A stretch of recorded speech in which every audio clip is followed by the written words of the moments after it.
G'day everyone, and welcome to episode 11 of the Risky Rollers podcast. I'm Dalton, I'm joined by Locky, Hello, hello, hello. and we're talking about your baby, the Tyranids. Yeah, and With it's good. all that new stuff from Octarius. Oh yeah, that's good. It's so good. It is, there's some real fantastic stuff in that book.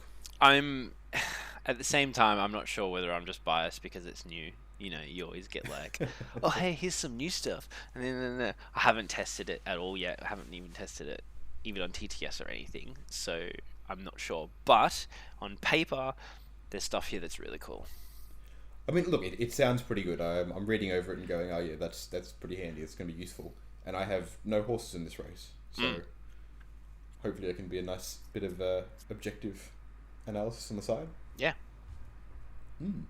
Cool. So we'll be talking about that today, specifically the Tyranid stuff from the Octarius book, the Octarius number 1, Rising Tide.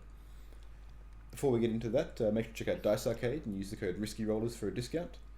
Jump onto our Discord and hang out with us, chat with us, get involved, share with us all of your Tyranid models and lists and things you've been working on. Yeah. And let us know what you think about the book. I want more Tyranid players in the Discord.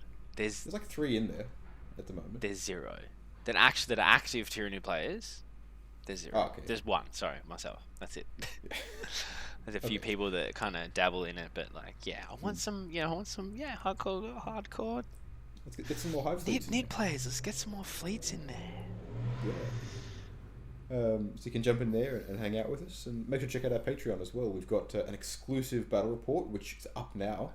Yeah. And in fact, that's part of a narrative campaign that as we make each episode, it's going to go up exclusively for patrons on Patreon until the entire series is completed, when we'll start releasing to YouTube. But that's going to be months and months down the line. Yeah. At the moment, it's entirely exclusive, just to say thanks. Yeah, and there'll be a lot of variation with lists and armies, and yeah, it's a very cool planned out. It's a proper planned out 6-episode campaign. It is. We've got a story that's going to evolve and change as the games are played, and depending on results and things like that. It's good stuff. We're excited for it. Very. Well, without any further ado, the Tyranids, Locky. Yes. How are they looking? So yeah, this is cool. It's really cool. I always, if this is a precursor for what the 9th/10th edition codex is going to look like, I think new players have a lot to look forward to. I think if this is successful, i.e. meta and stuff like that in this system, I wouldn't expect to see much differ from this system, and the book will potentially just, contain a few tweaks to relics and wallet traits and other few bits and pieces, and then some kind of more in-depth mono-faction bonus. But it's really cool. It's really good. I think it has a lot in it that enables a lot of crazy builds. And this is pretty much just off the back of the fact that Tyranids just have so many options. The model range is massive. I struggle to fit all the cool things in, especially when you start including some Forge World stuff. It becomes quite difficult. I think it's a good place to be. Like, you're going down that Space Marine route of having way too many options, which is, I'd say, fairly good compared with, say, Genestealer Cult, which have like 5 options. Yeah, but I mean, look, it's going to be really spicy, man, because currently, meta-wise, and this is a little bit global, not necessarily America and not necessarily Europe and here, the Tyranids seem to do the best as Hive Mind.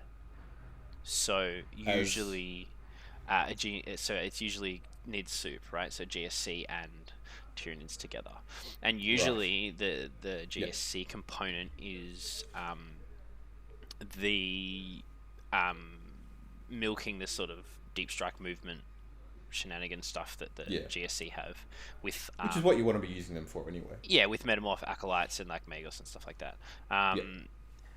They get their book in December, right? Which is literally not very far away. So with this, it's getting scarily close. Yeah. Depending on how that book comes out, and if it still has all that weird, crazy ridiculous, janky, techie stuff, which I really hope it does. Yeah, man. That's Plus what makes it this, awesome. it's gonna be good. And Ooh, like, yeah. they're gonna preface it with saying that like some people might, the current builds or up until this point, the majority of the good builds were pretty much Kraken Kronos. That was your structure. It was a patrol of Kraken and a patrol of Kronos. Yeah. And you would just be leaning into heavily leverage. And look, to be honest, I don't think that's going to change. But what is going to change is it's not going to be Kraken Kronos. It's going to be Leviathan Kronos. It's going to be because of the fact that you can have the synaptic abilities, which is the key thing that we'll get to later, which is it's pretty much the bulk of the book.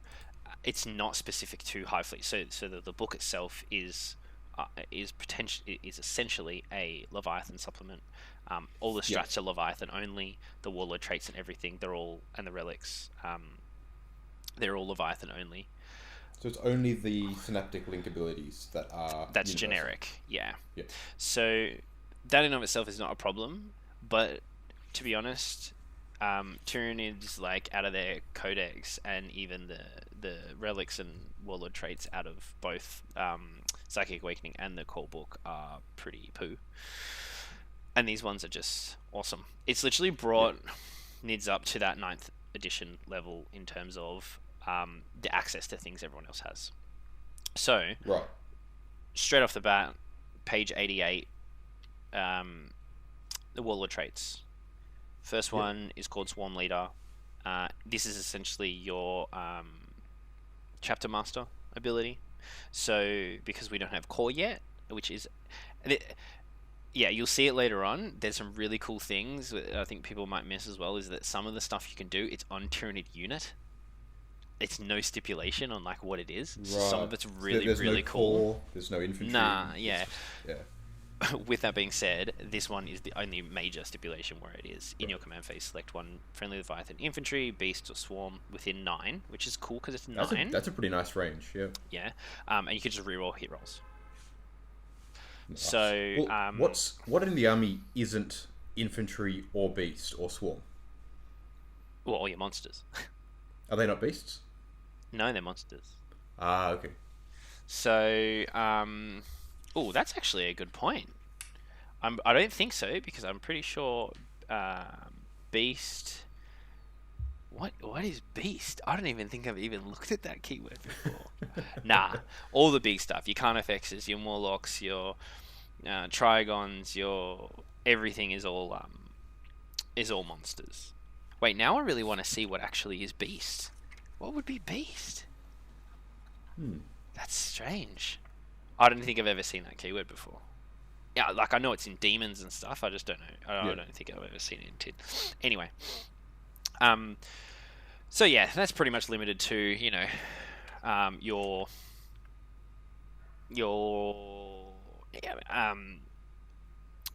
Hive Guard, which essentially is a good thing to use it for, just for full rerolls on Hive Guard.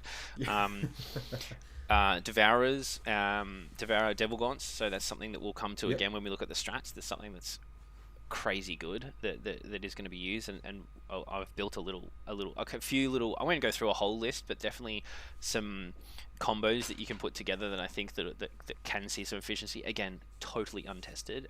This is just off the paper. Yep. Although we will definitely be testing out a lot of this. Oh yeah, you'll see it all in on the channel in terms of bat reps. Yeah. The second warlord trait is called Strategic Adaptation. Now, this is an auto take. 100% this is an auto take. You would, in my opinion, probably take a Leviathan patrol just for this, because it's a 2-unit redeploy. Yep. And it's a redeploy also into Strategic Reserve for free. Yep. We all know how good redeploys are for other units, and to be able to do that, we see something like a Dimacheron, or your Swarm Lord, or a unit of Gene Stealers, or something that you can get that turn 1 charge off, or that you can maneuver into a position to feint or whatever. It's awesome, and it's really good that they've been given that ability. I think I think it's going to be taken in every list. Yeah. Well, yeah, I mean, redeploys are such a useful and important part of a list, and being able to take that for such a highly mobile army as Tyranids, it just makes that mobility. It accentuates that even more, makes it even more punchy. Like, I would essentially take this and use my default Dimacheron and Barbed Hydrogel or whatever my two distraction units that I think are going to be great. I'll plonk them wherever I want and go, cool, well, I don't care, I'm just going to move them wherever I need to for my turn 1. You drop those down early in deployment, coax out it'd be the first 2 things heavy you deploy. Firepower. Yeah. And then afterwards you go, well, alright, they're off in strategic reserve, or they're off behind this rock, or they're on the other side of the board, like wherever it is that you need them to be. Bait the Dreadnought Castle and then move to the other side of the board so you can kill all the infantry. Whatever. Exactly, yeah. And then finally, the third one is Gestation, right? Gestalt. Gestalt. Okay. So Gestalt. Gestalt Commander. So this is also cool. At the start of each battle round, select one Warlord trait from the Hive Fleet Warlord traits. For this Warlord, you cannot select a certain one until the end of the battle round. This Warlord has the selected Warlord trait replace all instances of the Hive keyword on that Warlord trait. So essentially, you can have a Kraken Warlord trait, or a Kronos Warlord trait, or a Gorgon Warlord trait, or whatever. I think this is situational. And you can select this every turn. Every turn, or every battle round. So it just says, it doesn't say, unlike later on in the book, which we'll discuss in another podcast, the Deathwatch one, where you have to change. It doesn't say you have to change. This just says you can. You just can. So you can just select, say for example, the neg 1 to hit Chameleon Skin Kraken Warlord trait, and just on a Hive Tyrant have neg 1 to hit for the whole game. Yeah. Which is crazy. I think like for things that have hindered Tyranids for a long time being big monsters that you can't hide, I think it's really good. I think it's really good. Yeah. There are other things that could benefit this. There are some tech stuff. We were talking a bit before off camera to do with. We'll touch on a little bit more when we get the synaptic link stuff. Potentially, and I think the way I've said it is correct. However, I thought potentially you might be able to increase synaptic link range via synapse range increases through things like strats and warlord traits and stuff, which would be super cool. But I don't think that's how you can do it. But we'll touch on that later. And then the relics. So the first one is Biomorphic Carapace, and this is just neg 1 to wound. Just neg 1 for... neg 1 to wound. That's fantastic, yeah. Yep. It's really good. It doesn't stipulate shooting, doesn't stipulate anything. That's going to be better for the most part, except against specific targets, specific units. That's going to be better than transhuman in almost every scenario. Unless you're already wounding on 2s, in which case transhuman would be better. But you're not putting that kind of firepower into a warlord. There's problems already. So the thing is with Tyranid, this is why I recommend this is really good, because majority of the stuff that you're making, or you're probably going to give this relic to, is either something that's going to get in combat, i.e. Broodlord, Hive Tyrant, Trigon Prime, and they're all T6, whatever. T7, right? Exactly. So to be wounding on 2s, to make this less efficient than transhuman, which most armies have a variant of, you would need something with strength 12 to strength 14. Well, yeah, that's one way to look at it. I look at it more like something that's wounding on a 4 to a 5. That's where it's more efficient. That's crazy. Yeah. And that's the idea. Or 3s to 4s. At that point. 3s to 4s. Yeah. You know, for example, like, Eradicator Melter Rifles going into a Hive Tyrant that's neg 1 to hit and neg 1 to wound. Well, one gets through. Okay. Running with some Tyrant Guard. Okay, you do 3 mortal wounds to you kill a Tyrant Guard. Great, awesome. Now, don't get me wrong, that's not a very competitive choice. Tyrant Guard are super expensive for what they do. Having said that, I'm just going to quickly say that I think that the Tyranid's Bodyguard rule is the best version of the Bodyguard rule. which essentially means Where you pass off mortal wounds onto the yeah, unit. you pass more. So if you fail a save, no damage goes to the Hive Tyrant. The Tyrant Guard just take a mortal wound. So again, you can't suffer like 6 damage at a time. So you actually, when you have 3, you need to do 9 successful attacks. Means you need to fail 9 4-up invulnerable saves. Yeah. Before that thing's getting into combat. And then if you are hitting it, then it's still -1 to hit and -1. You know, so it's just there are there are aspects of this that has huge boosts to durability. Yeah. Durability. Now the next one is the Void Crown.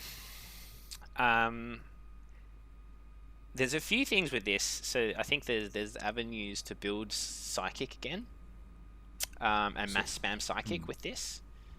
With a few different things with this book gives. So this relic basically says the bearer knows 1 additional power from the Hive Mind Discipline. If the bearer attempts to use a psychic action in your psychic phase, it can still attempt to manifest 1 psychic power during that phase. That is awesome. That's fantastic. Yeah. So, and then the final point is each time a psychic test is made for the bearer on an unmodified result of 9, the psychic power or action cannot be denied. Okay. I mean, that's nice. I wouldn't say it's worth taking it just for that, but it's nice to have because you're taking it to do an action and a power. The middle one is for sure. So I have lately I've been using my Neurothrope differently, where I actually take Psychic Ritual. That's the GK thing. Not in Psychic Interrogation. Mental Interrogation. Yeah. No, not the one where you have to be in the center. Oh, one of them. One of the psychic ones. Warp Ritual. Warp Ritual. Yeah. So the Neurothrope, right? You can protect it via Lookout Sir. It also has a 3-point vulnerable save with 5 wounds. Yeah. I just put it in the middle of the board. And you go, here we go. Stick it in the middle of the board, let it do its ritual. Yeah. And then let it cast powers. So the thing that's been a bit of a hindrance in the past is that I'll have to spend a CP for Psychic Channeling, because I would normally give that. Either if I'm playing Pronos, I'd be giving a Symbiostorm, or if I'm not, it's got Catalyst and whatever, so you have to change stuff around. For my nid players out there, they'll know what I'm talking about. But with something like this, it enables them to be able to do both. And it's not... I think for the first time ever, there's actually a position to be spending CP on relics and potentially warlord traits and not adopting for adaptive physiologies. Not all the time, and we'll go into how you can get around that too later, because I found a way you can actually get around it. Anyway, so still crack on. The final, the second last one is Synaptic Hive Blades. This is cool. I don't know how much play you're going to see it, but until we get updated data sheets, but it's still cool. Model with Bone Sword or Monstrous Bone Sword only. Each time a bearer makes a melee attack with their Bone Swords or Monstrous Bone Swords, invulnerable saves cannot be made. That in itself it's just cool. It's super cool. The only time it kind of sucks is normal Bone Swords are 1 damage. Yeah, they're not great weapons to begin with. Yeah, and then the Monstrous Bone Swords are cool, but on the model you can give it to, it's only got base 4 attacks plus the 1 for 2, so you're getting only 5 attacks. And annoyingly with the wording on Tyranid stuff, you don't get extra attacks per pair of stuff you have. So for example, taking 4 Bone Swords on a Hive Tyrant doesn't give you 6 attacks. Whatever, I don't know why, but it's just not how it's worded, so you can't do it that way. So you're only ever getting 5 attacks, and look, it still is -3 damage. -2, 3, flat 3 damage. But Hive Tyrants are strength 6, so it's cool. I don't think you're still taking the Swarm Lord over a Hive Tyrant with this, to be honest. You maybe would put it on your Tyranid Prime with the Lash Whip and the Bone Sword and the 2 Bone Swords to get that 5 attacks as well, maybe as an infantry killer. If you're having trouble with invuln saves in your local meta, then it's a tech into that. But it's not really something that I'd look at and go, that's something that I'm going to see in every comp list. So, this would be amazing, and I really hope they do something like this, if they gave monstrous bone swords a sweep attack. Oh yes. So you could be Oh like yes. a 10 or 12 attack, -2, 1 damage, but Yeah. it just ignores invuln, so it doesn't matter. So you could potentially be just getting like 10 damage. I mean, obviously It'd be amazing. not gonna do that, but Yeah. that's where I could see something really cool happening. And then anyway, finally, I think another one that's going to be probably auto taken in every list is Adaptive Neural Lobe. So it's just a regain a command point on a 5-up. Classic CP regen. Yeah, classic CP regen, which need. Yeah. The You main rely on your strats. strats. The main strats we use being single mind annihilation and metabolic overdrive, overrun. They're all expensive. Especially and pathogenic slime. Sorry, they're all 2s. Some of them are even 3s. Where's the what's it called? There's one where you can get monsters to reroll all wounds. I can't remember what it's called right now. But I think that's a 3 CP strat. And ouch. Yeah, I mean it's pretty rough. It's pretty cool though. When it works. It's cool, but 3 CP. Before I start. Oh no. Sorry, I take that back. It's 1 CP. I'm crazy. What am I doing? Okay. Oh, in that case, that's great. I'm totally confusing myself. Yeah. Rapid regen Yep. is 2 CP. So there are the defaults that you're pretty much using flat out that do cost a bit. So you turning them, being able to regen CP is great. Yeah. Right.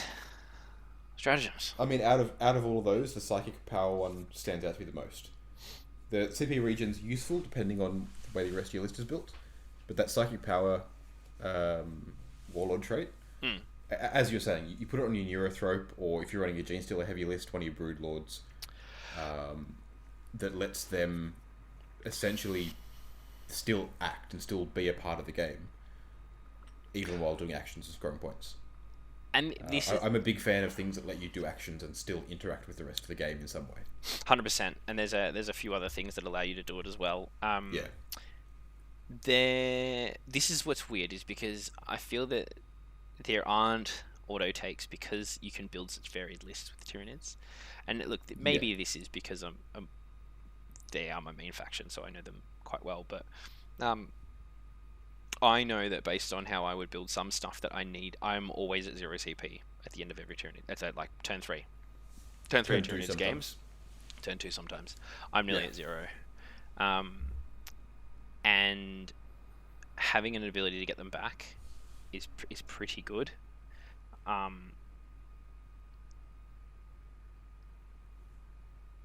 Sorry. Rephrase that. I didn't even read that properly. It's each time your opponent spends a command point, you get one back. So it's not every battle round. So it's a bit swingy. Well, there's still the stipulation that you can't regen more than one like this per battle round. Yes, that is true. So you still, that's what I'm saying. Like it's kind of nice. You just get more. You get more chances. Potentially. Yeah. Potentially get more chances. Yeah. Well, it means that you're assuming that you and your opponent are both spending at least 2, like as in are both using at least 2 stratagems per battle round.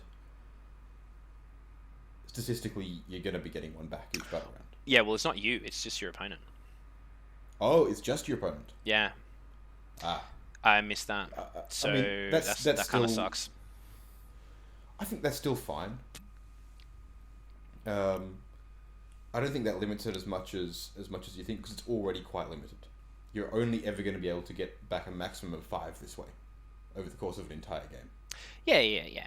But I think you're right. Like the -1 to wound and the psychic one are nice, very nice.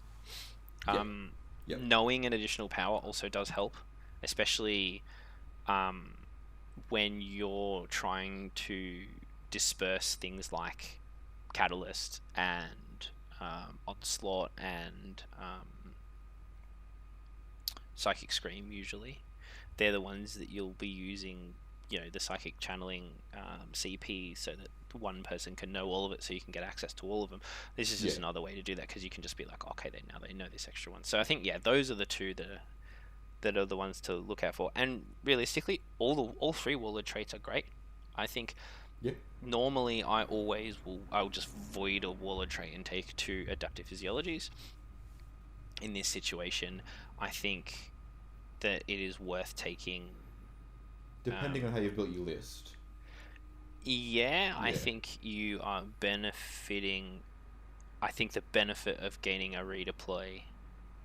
Yeah. Outweighs essentially an adaptive physiology on something. Having said that, I think I have found a way, and please let me know if I am incorrect, of a way that you can actually get one. Sorry, that you can have a warlord trait and have 2 adaptive physiologies. Yeah. So I'll touch on that one. So the reason why I reckon you can get it is if you a stratagem called Alpha Leader Beast. So use this stratagem before the battle when mustering your army after nominating a Leviathan character model that is not a named character to be your warlord. You can generate 1 additional warlord trait for them from the Leviathan warlord trait table. Each warlord trait in your army must be unique. I've already spotted the problem with this. Okay. You can generate 1 additional warlord trait for them from the Leviathan warlord traits table. They must already have 1. It doesn't say that you must already have 1. That's what additional means.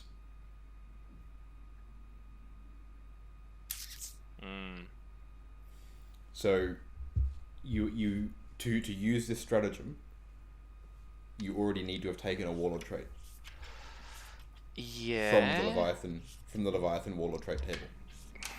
So the only reason why I thought that was different was the fact that you can make a Trigon Prime your warlord without taking an actual warlord trait. Yeah. So you just give it the warlord ability. Yeah. Like it would gain the warlord keyword, right? Because that's what happens when you make it a warlord, right? Is it gets the warlord keyword. Yeah. And then you would give it 1, but I see, as you say, additional, so it doesn't work. Yeah. That bit of wording has caught me out on more than one occasion when list building for other armies. Lame. Yeah. So anyway, we'll just gloss over that one. So that's. I mean, either way, it's still double warlord's great. Warlord traits are still good.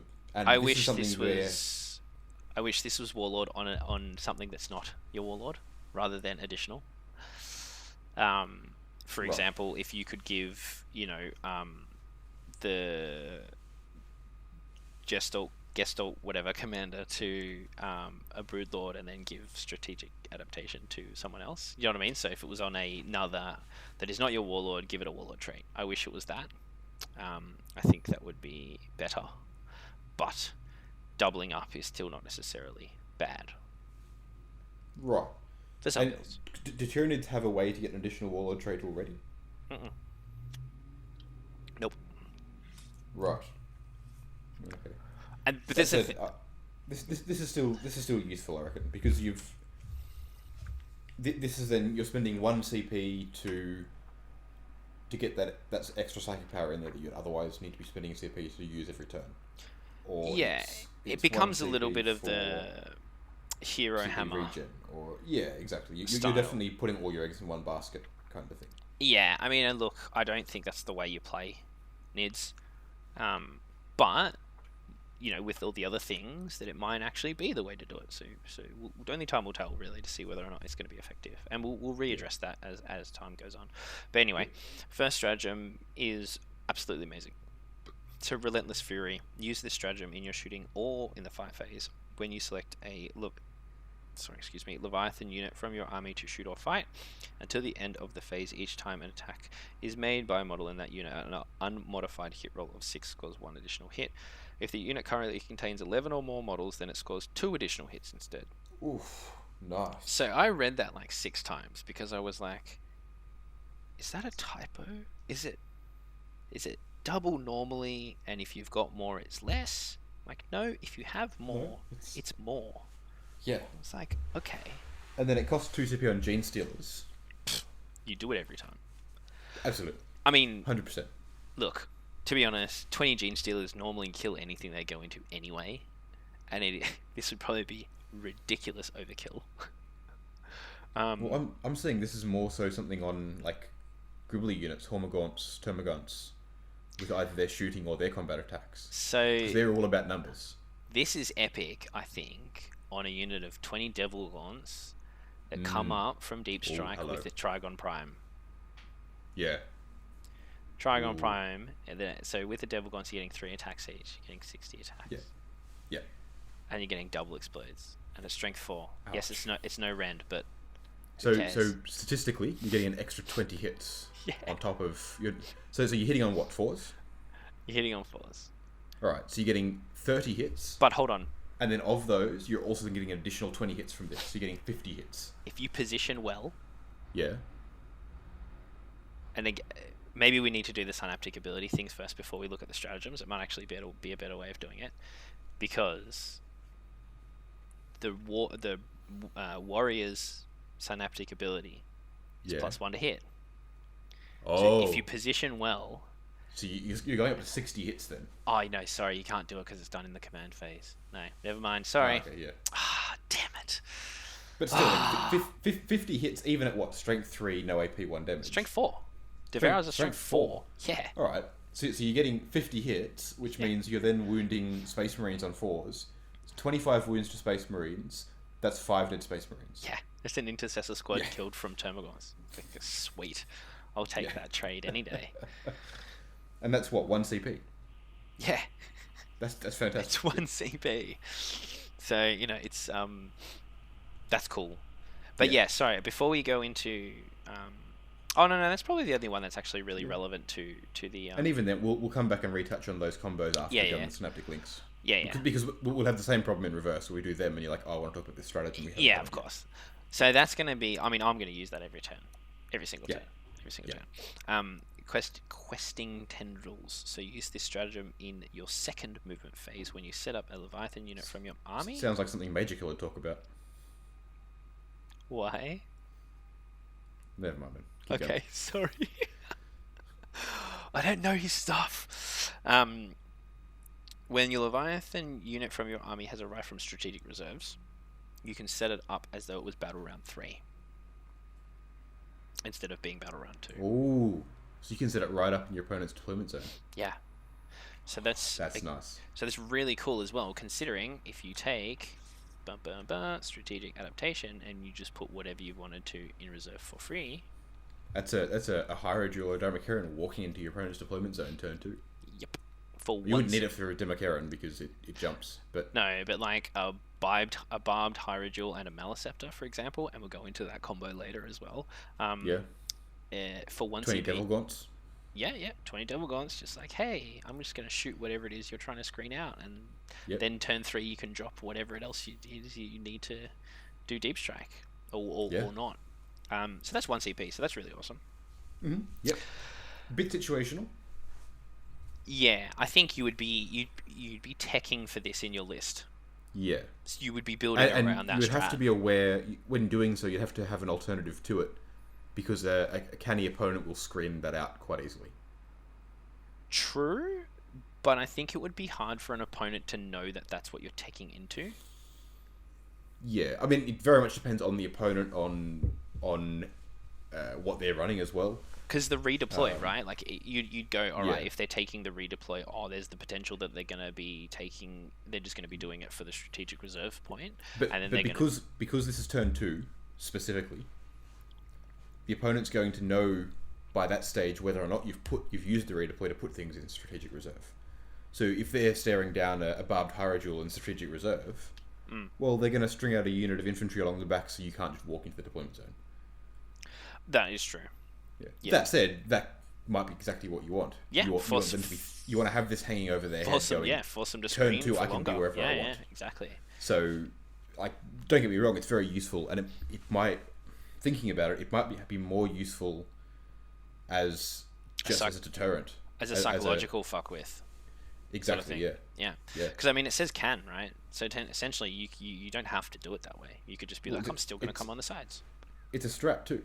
Like you don't need to spend anything on it until you do it, or don't do it. Exactly. So I think it's a good thing to have up his sleeve. the next with Alpha Leader Beast, we've done that. The next one is animated by the Hive Mind. So this is just your auto explode. Cool. Which the amount of games I've wanted my Daimacaron to explode. Yep. As well, I'll be using this probably at least once a game. And it's nice that it's an auto death throws and not no roll. It becomes a 4+ rather than a 6+. It's just it dies. I think the only one that has it is Imperial Admech. Admech. Yeah, Admech they only have the auto explode on their knights, right? Yep. So that's that. That's cool. Cool.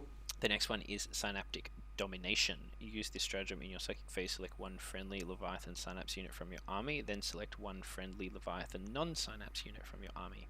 Until the start of your next psychic phase, while that Synapse unit is on the battlefield, that non-Synapse unit, my god, always counts as being within range of that Synapse unit for the purpose of the Synapse and Instinctive Behavior abilities. Oh my god, Synapse was there 1, 2, 3, 4, 5, 6. 6 times in one paragraph. This is the second time they've written something in here that the way they've worded it excludes something they've added. Because this is also excluding the synaptic link abilities. Yeah, so this is what I found interesting, that the synaptic link is not written as a keyword. It's not a synapse ability, and it doesn't link back to the synapse ability in Codex Tyranids. Yeah, so this is pretty much just your ignore morale thing. Don't get me wrong, Basically. This is still super cool. It's handy if you've got, say, that unit of 20 Devil Gaunts that you've shot up the board somewhere. Yeah, or Hormers that you want to sling onto an objective but you want to do something else or whatever. Exactly, yeah. Again, I've never really found the whole instinctive behavior thing, aside from the morale part, but the whole, if you charge a different unit, it's minuses, and if you are shooting a different unit that's not the closest to your neg one to hit. I've never ever had that problem, because 9 times out of 10 the things I'm wanting to shoot and charge, it's usually the closest thing to me anyway. Yeah. And for that matter, you've just got synapse units everywhere on the board anyway. And now more so. If you're running this, you're pushed to run more synapse units. Yeah. So very, very situational. Again, if this was, for example, linking with the whole synaptic link thing, that you could give a non-synapse unit synapse and therefore what's the word? Daisy chain your synapse link even further. That is cool. That would be fantastic. Super cool. However, I don't think that's how that may be as intended, but I don't think that's the purpose of this. Yeah. The next one is Control the Swarm. Use this stratagem. If a Leviathan Warlord from your army is destroyed, you can immediately select another Leviathan Synapse character from your army that does not have a Warlord trait, then select a Warlord trait that no model in your army has. This must be a Warlord trait that the model you just selected can have. Until the end of the battle, that model gains a Warlord trait. If any mission... Yeah, okay, so it's a carbon copy of that useless space of stratagem that everyone else has in their books that no one ever uses. You can reallocate your Warlord trait, which would be awesome if anyone ever took Slay the Warlord. Yes. Or depending on whatever the Warlord trait buff is. So, like, for example, in this situation... But you can't get that, because that you've already taken that Warlord trait.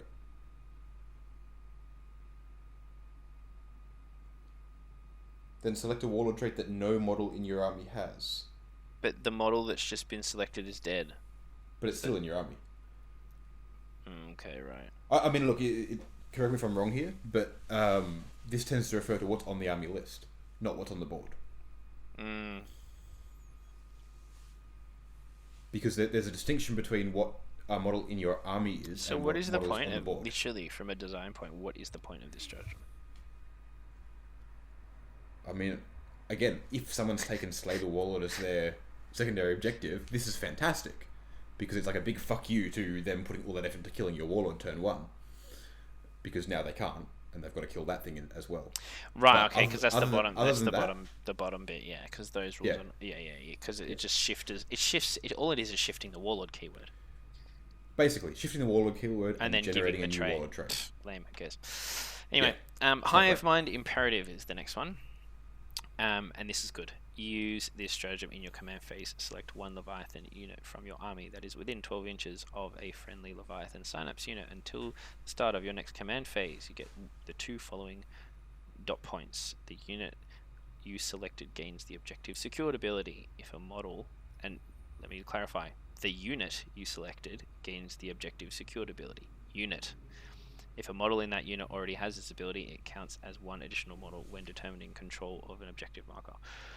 The second dot point is if that unit, if the unit you selected performs an action, it can shoot without the action failing.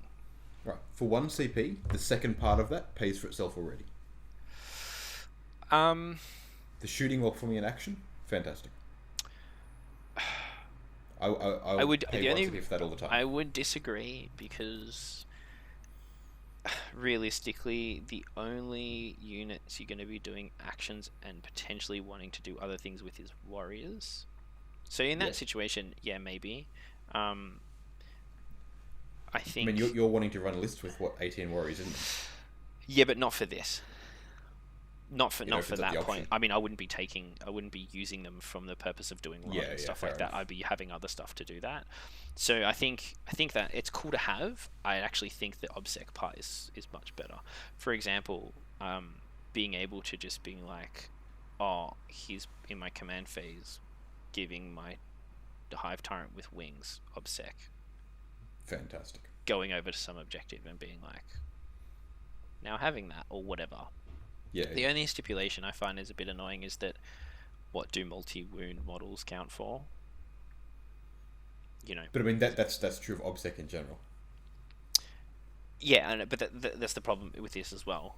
It's in general. I mean, you have a similar thing in this book for the guard stuff with tanks and stuff. And actually, I'm pretty sure in this they actually have a strat which makes them. It actually tells you, so you can make like 3 sentinels count for 15 models or whatever. It's something like that. That's pretty cool. Yeah. In that case, it's a pity that Tyranids didn't get something like that. Well, I just think they just need to clarify it in general, and maybe that'll come with the new the chapter approved coming in December or January or whenever it's coming. But you know, saying that you count for as many wounds as you have if you're on, list the keywords or whatever. Just fix that because that'll define whether or not it's cool. But I mean, double obsec nids is good, especially when you have a lot of bodies.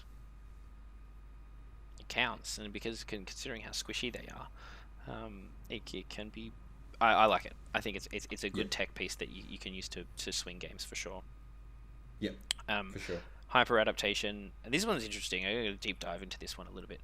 But use this stratagem in your command phase. Select 1 Leviathan unit from your army, then select 1 Hive Fleet adaptation. Until the end of your turn, models in that unit have selected Hive Fleet adaptation instead of the Synaptic Imperative Hive Fleet adaptation. Jesus Christ, these words.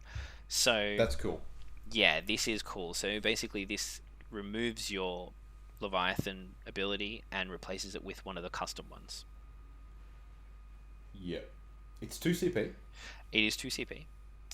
But being able to get like +1 to hit for that turn, or what's the other one? Wounds back, or okay, you only get 1 boot back, so that might not be the best. Extra AP.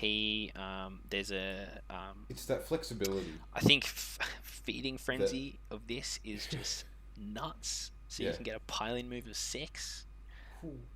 Instead, reroll advance rolls could be really good. Again, very situational. Pack hunters would be good too, for the increased AP when you're. I wanted to ask you. You still can't get more than +1 to anything, or is it just affecting hit rolls? Just to hit rolls. It's never been to anything. It's always been hit rolls. Yeah, right. Yeah. So you can't stack it with multiple abilities anymore. You can, but you're never going to benefit from more than So you can't go from a 4 up to a 2.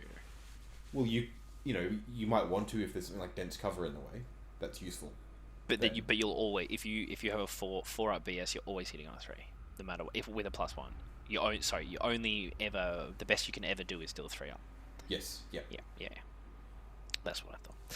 Anyway, moving on. So yeah, that one's good, but situational. the Void in the Warp. So 1 CP. Use this stratagem in your opponent's psychic phase after a psychic. And this is cool. I like this. After a psychic test is passed for an enemy psychic unit, and after any deny the witch test is attempted, if the enemy psychic is within 24 inches of any Leviathan Synapse unit from your army, and it's any. So which it will be if you've just tried to deny it.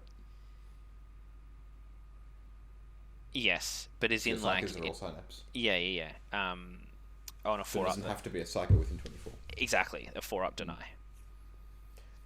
I think the thing that makes that good is the fact that it's after you've tried to deny it. Yes, and I think it's just that if that were just a 1 CP on a 4-up, it's denied.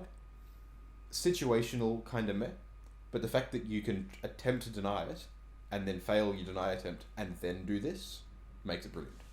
I'm telling you now that I'd use this in every game at least once against Eldar and Grey Knights. Yeah. That would be a warp shaping deny, and that would be a Doom or Jinx deny. Yep. And you just do it every turn because you'd be like, whatever, I don't care. Yep. And yeah, because of the fact that you can actually position your other Synapse units that aren't psychic, which look, don't think there's many. There's only a couple. It's like, there's one Carnifexes. actually. No, Carnifexes Hive aren't. Tyrants. No, they're Psychers. I think it's the Trigon Prime is the only Synapse unit that isn't a Psyker. Yeah. Oh, sorry, and Warriors, not and Warriors. Carnifexes aren't. No. Carnifexes are dumb, bro. Oh, okay. They're super dumb. Finally, the last one is bio-adapted Borga grubs. Wow. Wait, hold on. What was that? Yeah, bio-adapted... Oh, Bora. Sorry, Bora grubs. Not Borga. Bora. Yeah, okay. 1/2 CP. So use this stratagem in your shooting phase when a Leviathan unit from your army is selected to shoot. Until the end of the phase, each time a model in that unit makes an attack with a Flesh Borer or Flesh Borer Hive, an unmodified wound roll of 6 inflicts 1 mortal wound, maximum of 6. If that unit is a Tyranid, use this stratagem as 2 CP. You cannot use this stratagem and the Scorched Bug stratagem together in the same phase, which is also there. Yeah. I mean, look, the thing I'm seeing with this is that it's kind of meh. It's super meh. Here and there. I like it purely because it tells me that they're starting to pay attention to how they're writing abilities that might stack with each other, which they didn't do for things like the Grey Knights with their whole Tide of Convergence and all that kind of stuff, and all those things you could be stacking mortal wounds on attacks, and then they had to FAQ it. Yeah, I mean, look, to be honest, the 6 mortal wound thing's been around for a while now. Like, it was pretty prevalent. It has been, but that's what I'm saying. It's shown up here and there, but then haven't been consistent with it, and they haven't been thinking about how it stacks with other abilities. I mean, for that matter, for the Grey Knights, they still haven't fixed it entirely. No, they haven't. No. So the fact that this is built in to start with, and not only that, but it doesn't stack with Scorch Bugs. While it's not great for nids, it would have been better for them if it did. It's probably a good sign as far as the rules being written. The thing is, though, as much as we go poo-poo, and this would be amazing if you could run it with Devourers, but still, if you had 20, and again, it's annoying that it's wound roll instead of hit roll. Why not just make it, if I'm paying a CP to do it, just make it hit roll. Again, the Sisters one, it's to hit. Yeah. So why not we just make all of them, they're just a hit, and that's just what it is. Again, pairing this with the Relentless Fury. Yeah. So if you have a squad of 20 Flesh Borer Termers, you're getting 20 shots. Okay, it's only 20, it's not 60, but whatever. And then you're getting double explodes. Yeah. So, and then if you were, for example, to run your Swarm Leader, you could be popping rerolls for Fish 4. Yeah. Okay, it's a lot to invest in for 6 mortal wounds, 2 CP, and one of your abilities, but hey, Termagant's doing 6 mortal wounds on top of whatever else, because it's in addition. It's nice to have in the toolkit, especially if you're already building a swarm list. Yeah. Yeah, I wouldn't build around it as a core combo to base your strategy on. No. But it's nice to have there. It's nice to have in the back of your mind. So, all right, if it comes up, I've got the tools on the board to do it. Yeah. Yeah. And that's it. That's all the strats. Yeah. I like it. Like I said, I think it's not something everything so far, it's not like in and of itself, in a vacuum, is not amazing. Yeah. But compared none to none of the stuff stands out and goes, that's bust. That's going to cause me problems. Everything feels like it's a toolkit expansion. It's a 9th edition. Exactly. Yeah. Refresh, if you will, or a patch. It's a 9th edition patch. A patch. That's a good way to look at it. Yeah. I do wish this wasn't Leviathan. If this was just nids, Yep. I think this would just be really, really good and actually put them on a entirely, like, you'd be happy and go, if this was across the board for nids, this is actually now you're happy knowing that you're not getting a codex till 2025. Yeah. But being Leviathan, like, all right. Look, the 6-up feel no pain helps. It does. We've played games with it before, and it helps. Yeah. All right. We're going to break. Well, on that note, we'll have a quick break, hear from Tim from Dice Arcade, and be right back to talk about the Synaptic Link abilities. dicearcade.com.au. All the biggest brands of miniatures and wargaming. Free postage over $250. All right, thanks, Tim. And now the Synaptic Link bits and pieces. This is a cool new ability that's all Tyranid Hive fleet. It's not just Leviathan. Yeah, so this is kind of the meat of the book, I think, or the supplement anyway. And this is where there's going to be some real interesting play because it's really cool. I mean, this is the equivalent. This is now the Tyranid equivalent of like the chapter command or the cryptic arcana bits and pieces, where you pay a few points to get like almost a relic type thing. I would actually say this is you paying points for how widespread your canticles are. Yeah. So it's pretty much that's how I'd see it. It's like I mean, if it was in the codex, it would fill that little slot of the codex. Yeah. So basically, the synaptic ability works as think of it like a what's the word?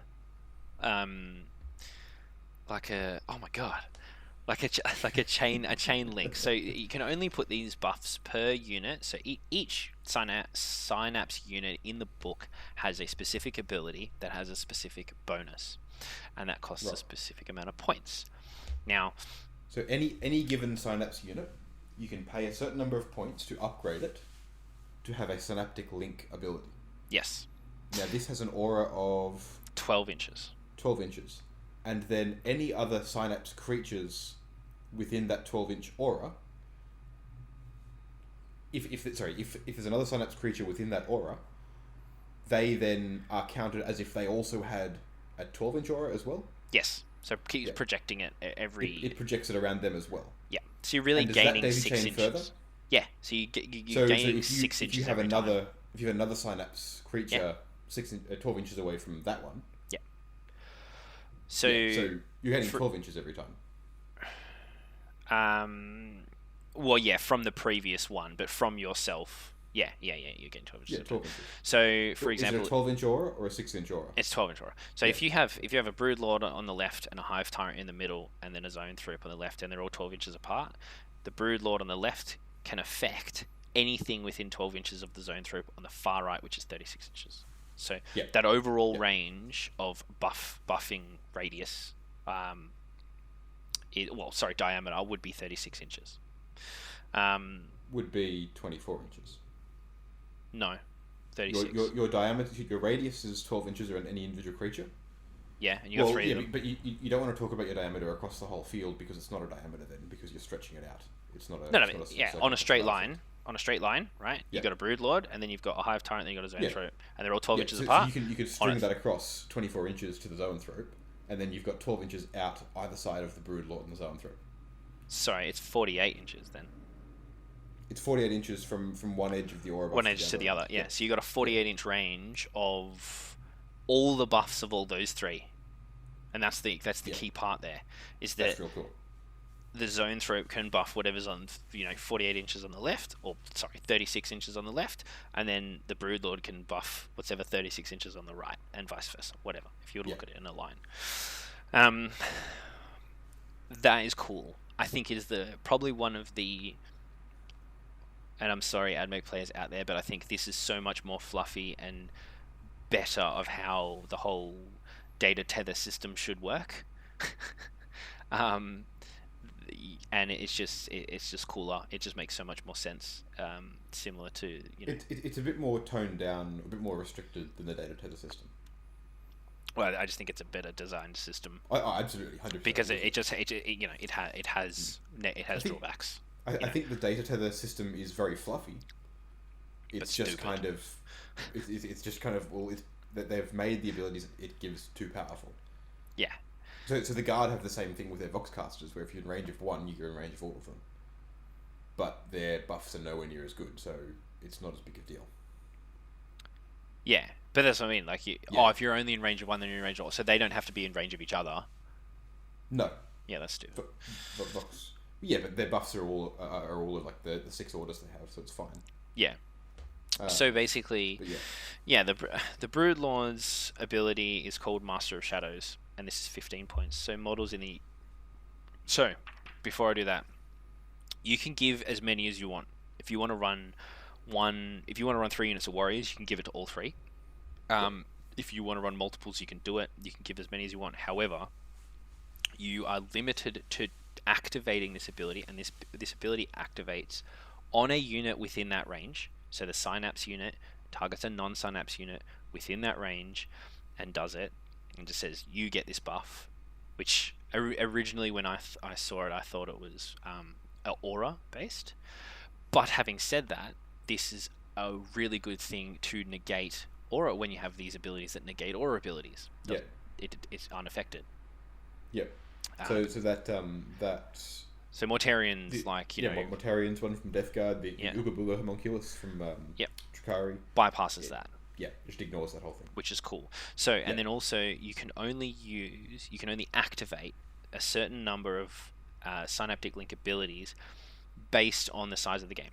So Combat Patrol, you can only do 1, Incursion 2, Strike Force 3, Onslaught 4. So for all intents and purposes, you're activating one of these abilities and 3 times, and you can only activate it on a unit once. So you can't stack. So you can't all right, my Barbed Hydrogel is getting +1 to hit. It's also falling back and charging and shooting, and it's also wound rolls of 1 and 2 are re-rolling. Right. Can't do that. That seems fair. That seems reasonable. Well, look at AdMech. It's not fair. Well, yeah. Well, no. Anyway. AdMech being broken isn't a reason to make this broken.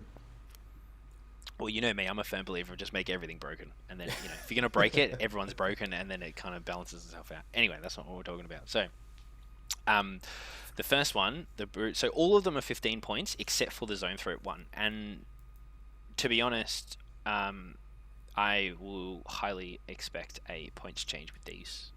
I think some of these are undercosted, and some of them are massively overcosted for what they do. Anyway. Broodlord 1, Master of the Shadows. Models in this unit are treated as having the benefits of light and heavy cover. Cool. Nice. Each time, so that's obviously the unit you select, and let me just also say, you can select yourself. So, a Tyranid Warrior unit can select itself for the +1 to hit. The Broodlord can select itself for that. And then the second bullet point is each time a ranged attack is made against this unit that is more than 12 inches away, it also has dense. It's like, that's a lot. That's a lot of good buffs for 15 points. That's very nice, yeah. So you're getting +1 to save in ranged, you're getting +1 to save in combat, and you're getting -1 to hit. Yeah, it's fantastic. It's amazing. Hive Tyrant. And as a quick aside, I mean, not that it's always a huge issue. Yep. But you're also then getting defensible from light cover. No, never mind. That's ruins. Fuck it. I'm editing that bit out. That's shit. Never mind. I'm tired, man. No, you're not getting that. The Hive Tyrant 1, Malicious Direction. Each time a model in this unit makes a pile-in move, it can move up to an additional 3 inches to a maximum of 6. Good. I wish it wasn't on the Hive Tyrant. Again, we'll talk about like why I think some of these things need to be shifted around or whatever, but anyway. Maleceptor. This is one of my faves. Each time a model in this unit makes an attack, an unmodified wound roll of 6 increases AP of 1, and you can re-roll the damage roll. So people are currently like losing their minds over putting this with Hive Guard. Hive Guard going to AP -3 and re-rolling the D3 damage. Yeah, alright, that's pretty good. Pretty sick, especially if you just have the Neurothrope sitting behind them and use the re-roll hits. So Hive Guard that are re-rolling all hits, like a unit of 6, and then on 6s are AP -3 and re-rolling the D3 damage. Pretty good efficiency there. Yeah. For 15 points. Mind you, you've got to spend the 170 points for the Maleceptor, and again, I'm going to talk about why I reckon that's a bad use of that, but moving on. Neurothrope, Psychic Creep. While an enemy unit is within 6 of this unit, subtract 1 from the leadership characteristics of models and subtract 1 from combat attrition test. Don't even worry about it. Weaponized Gestation. Tervagorn. This is cool. Each time a model in this unit makes a ranged attack, you can reroll an unmodified wound roll of 1 and 2. Very nice. Very, very nice. Trigon Prime, it's called Feed. This is also really cool. This unit is eligible to shoot and declare a charge in the turn in which it fell back. I think that's... So it's just fall back and shoot and charge? Yeah. Fantastic. It's super good. Yeah. Tyranid Prime, Unchecked Ferocity. Good. Situational. Each time a melee attack is made by a model in this unit, an unmodified hit roll of 6 automatically wounds the target. Cool. Yeah, super cool. Yeah. And then the Warrior one is +1 to hit. And then Psychic Channeling the Zone Throat one, which is each time a psychic test is taken for this unit, roll 1 additional d6 and discard 1 of the dice. And it says 1 of the dice, not the lowest. So it gives you more options. I mean, there's very few times you would discard the highest.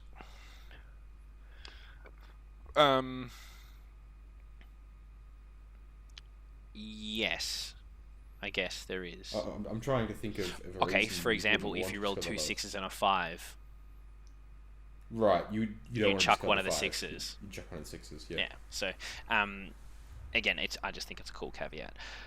I think these are really cool. There are so many list building opportunities where you can pick 3 of these. You can pick all of them, and you can build each turn around how you'd play them. Yeah. Expect to see a lot of warriors. The warrior buff, the +1 to hit thing on warriors is crazy. It's fantastic. Especially with what you can do with warriors anyway, having 9 of them, like T4. There, you can make him a 17-point T4 3 wound model. Yes, they're only got a 4-up save, but you can put enhanced resistance on them to make him ignore AP 1 and 2. So if you're also giving them +1 to hit, so if you have them with a prime, they themselves can get +1 to hit, and then give their ability of +1 to hit to someone else. Ooh, very nice. Yeah. Now the Maleceptor little thing that I've been kind of thinking that's really good is with a Barbed Hydrogel. So the reason why I think the Maleceptor sitting back with Hive Guard is silly, because a Maleceptor gets its efficiency obviously by its psychic powers and its combat. It's not horrible. So it's still hitting on 3s, I'm pretty sure, but it's D6 damage in combat, which you just don't see much of anymore. And like, it's not bad. Being able to re-roll that is important. That's the you can tech into some of this stuff pretty cool. So you can have it where you have your Hive Tyrant stomping up the field with your Maleceptor and your Barbed Hydrogel. The Hive Tyrant has the Swarm Leader ability, giving all reroll hits to... Oh no, you can't because it's not a monster. You can't do that. Anyway, that's not the point. The Maleceptor's ability you just put on the Barbed Hydrogel. Now the Barbed Hydrogel is getting 12 strength 8 -2 2 damage shots, right? So you can give this +1 to hit from warriors if you're within range to make it hitting on 2s. Then you can spend the 2 CP for Pathogenic Slime to make it 3 damage. Ooh. So then the 6s to wound are being AP 3 damage from 12 shots. But then also when you get into combat, which you will, You're re-rolling your D3 plus 3 damage. Oh, okay. So you're really maximizing that. Yeah. So it was like, when I looked at this, I was like, cool, what D6 damage stuff do we have? Okay, Maleceptor, you'd use this on yourself. Yeah. Trigon Prime, you'd use this, because again, the massive attacks, they're all D6 damage. Silent Talons, it's getting 7 attacks, I'm pretty sure, at the end of it. It has 3 sets of talons.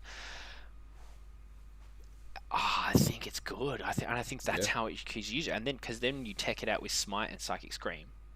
So stomping up the field, blasting off potentially 6 mortal wounds every turn. Yeah. Then buffing whoever it needs to, then charging in as well. But I think adding extra, how many games have we played with my Barbed Hydro? I've said it since the beginning when the Forge World unit started getting good. Everyone was like, Dharmakarons. Everyone was like, Scythe Hero Drills. I'm like, nah. Barbed Hydro Drills are way better. I've been saying it from the beginning. Having, you lose 2 attacks in combat.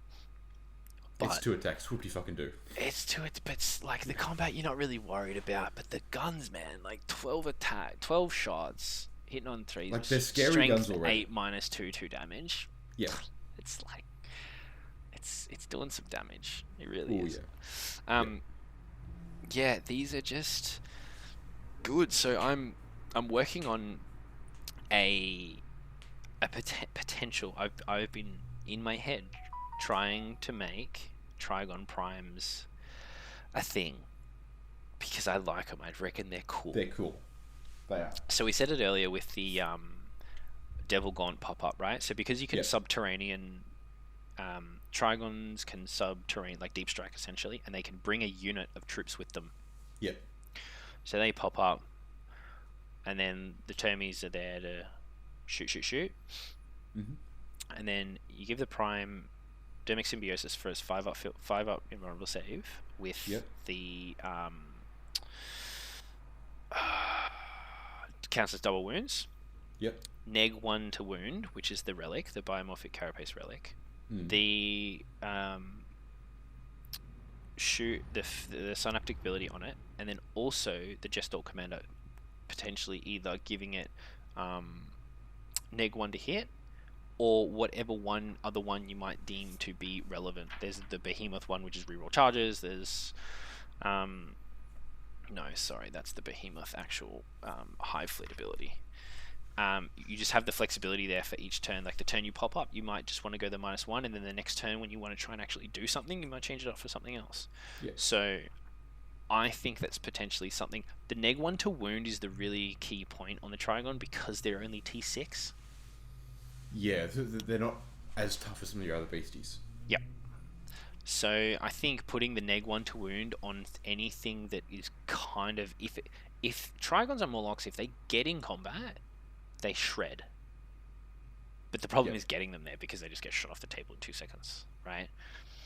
So yeah, I think there's a few little plays with this. I mean, obviously the Brewlord one just works with anything. Now, I think the Hive Tyrant one is overcosted for what it is, and the fact that it's on the Hive Tyrant. It's the one that I looked at. I was like, that feels a bit un-Hive Tyrant-y. Like, you can. Don't get me wrong, movement is everything, and I love extra movement. I just don't think it fits for that to be on that. To be honest, I would have expected that to be on like the Tyranid Prime, and then something more, epic to be on the Tyrant, and then the Tyrant to be like a 20 or a 25 point buff. Yeah. It's one of those things we go, it's not like it's a good buff, just not what I would expect to be on that model. Yeah. And then the psychic channeling one I think is really cool, and I love the fact that that's 10 points. Getting to roll an extra dice, whether it be on yourself or on. Now, don't get me wrong, nids actually are very lucky in how undercosted their warp charges are. It's all very low. It's all 5s and 6s. I think Onslaught's the only one that's a 7. So there's not a lot of high costed warp charges, but hey, double ones exist. and happens. And if you That wanted they that do. that built-in, like, I need, like, an onslaught is the killer for this. The amount of times game plans have literally been failed because I've been relying on onslaught for the Dimacharon to be able to move advanced charge. Yeah. Being able to do that over such a large range now, you're literally increasing your psychic reliability by 24 inches. If you can connect all the synapse units to do that. Yeah. And then that comes to the next part where I kind of look at it and go, it's all good and well, but 12 inches isn't very far. And originally I actually thought it was that they had to cross each other's max. So like a Venn diagram, like as long as but it's actually the models themselves. So it's not their radial distance needs to touch, their actual distance needs to touch. I think that's less of an issue than it sounds. Because whenever I've played you and your Tyranids, you've always had synapse creatures near each other. Like not because it's something you're thinking about necessarily, just because you've got that many of them on the board. Yeah, that is true. So I don't think it's gonna come up as often as you might think. I always play with like a minimum of 5 pretty much every game anyway. Yeah, exactly. Yeah, so I mean it's just it's one of those things that I think really good players that are savvy with movement and savvy with positioning will really see this and go and really take advantage of it. Much to similar, like which we'll talk about later, but with the Death Watch one, I think it's just the toolbox in that is crazy good. Yeah. But it is kind of it's not a plug and play AdMech style, Drukhari style, hey, here's a bunch of rules, you can just do what you want with it. It's like, you actually need to think, you need to build your list properly, you need to have somewhat of a game plan and kind of structure around it. I think that's a good thing for the game. I think it's good thing 100% for these supplements to be. They should be doubling down on what the armies do, and they should be injecting the fluff and having this good fluff correlation to rules, which so far, I mean, there's been some mixed results for that. I was going to say so far some of them have been like that, some of them haven't. But I mean, the whole supplement discussion's I guess a discussion for another day. Yeah, well, it's going to be interesting to see, and I don't know, but whether or not they're going to get even more stuff with the next book, because like the whole campaign is orcs and nids, right? Orcs and nids, yeah. And I mean, you had was it AdMech got an appearance in both Caradon books? No. No? No, only the first. Oh, sorry. No. It was the Knights in the first one. Right. Which is technically AdMech as well. Yeah. Right. So Okay. You could argue, but the cohort is in Book of Fire, and then the Knights, the House Raven. That's right. Yeah. They're in House Rust. Raven is in Rust. Yeah. So technically, yes, but it's a bit of a fine line. Like, I wouldn't be surprised if they go Leviathans in this one's and like Hydras in the other one or something. Or Genestealer cults are in the next one. Ooh, before the book is released? Oh no, because it probably will come after the book is released. You're saying that like the other Book of Rust wasn't a day one patch for AdMech and Drukhari. Yeah, but the main books had already been out though. I think they came out at the same time or like a week later. No, but you're right in terms of I forget the date. The GSC the next C book is December. Yeah, the next Octarius book isn't going to be for another couple. It's of months. probably not going to be until next year. Yeah, exactly. Yeah, so potentially, I mean, look, it'd be, and again, like where we started, like running a Leviathan detachment with GSC, especially when the new book come out, I think it's going to cause problems. I really think. I mean, obviously, these Synapse link abilities are not going to be able to work with. Oh, maybe they are. It would be really cool if you could actually connect GSC to Tyranids and actually work really off cool. the same Synapse. That would be phenomenal. Yeah. Imagine if you had if you had abilities that could you could use your nid Synapse to override Genestealer cult units and get them to do extra stuff. That'd be awesome. Like if you could literally give the +1 to hit to like a GSC unit. Yeah. I mean, I think it would be a little bit. I don't know. Maybe I mean, if they design them all at the same time, they could probably rectify the problem, and it would be really cool, and they could do that. But alas, they do not do that. So presuming they don't do that. Or if there might be some form of trade-off where because you're souping them, you might lose all of your like Genestealer Cult faction specific extra bonuses. Like you might lose part of your Cult Ambush stuff, but then you gain the ability for the Hive Mind to override them. Oh, that'd be sick. Like you had a That'd be choice. cool. You could pick one or the other. Because that makes sense. Because if you're playing Genestealer Cults normally, right, before the Tyranids get there, well, there's no Hive Mind influence and they get to do all their stuff. But once the Hive Mind arrives, they're already out in the open. So your Cult Ambush stuff's kind of, you've lost the element of surprise there already. But then the Hive Mind can override them, they can do cool stuff. That'd be cool. If only. It's not going to happen. Yeah. But, we can dream, right? Yeah. But hey, there's a lot of stuff here, I think. Like, it's weird. It's one of those books where I think it doesn't seem like much on the surface, but when you look at, again, I'm trying to find the best ways of, sapping as much efficiency from a points perspective, from a unit perspective, from a gameplay point of view, not getting sucked too much into like, oh, I want to do all this cool stuff, and then being like, oh, how do I score points? Or how do I, how do I actually win the game? So, and I think this will help with that, because it's all extra tools, extra things you can do, you can build around them to help you win those games. Yeah. I'm just going to end with one final thing that I'm really happy that we finally have one defensive buff. So two defensive buffs in this book. Over 3 Tyranid books, there is 2 to 3 defensive buffs. And quickly, one last little thing as well. The reason why the Maleceptor I think is a really good thing is because of Psychic Awakening, you have a 1 CP strat to neg 1 strength. So, when you're with the Barbed Hydra who's T8, Melters are now on 5s. Yep. Get out of town. Yeah. Go away. It's nuts. I don't care. Fine, you hit me with your double shot, total obliteration, multi-melters. I will now destroy you with my damage 3, strength 8. Get out of my face. Oh yeah, I think it's a combo I'm going to try and make work. I really hope it does really work.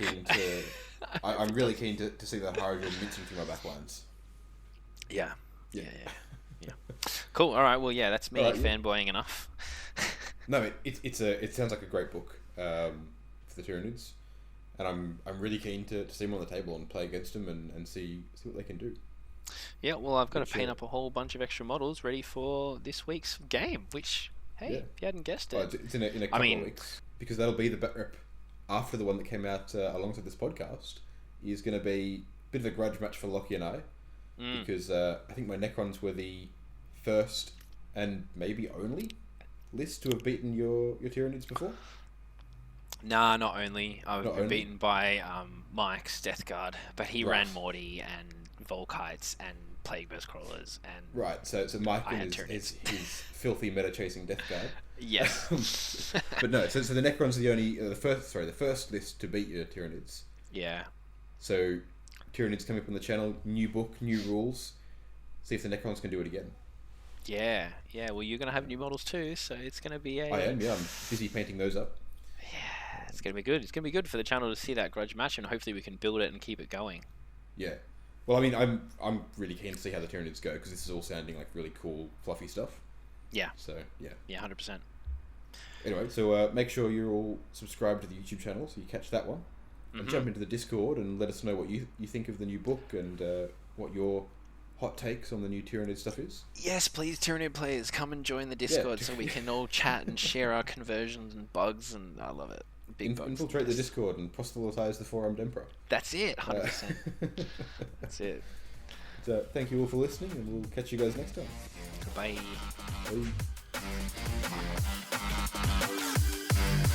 Bye.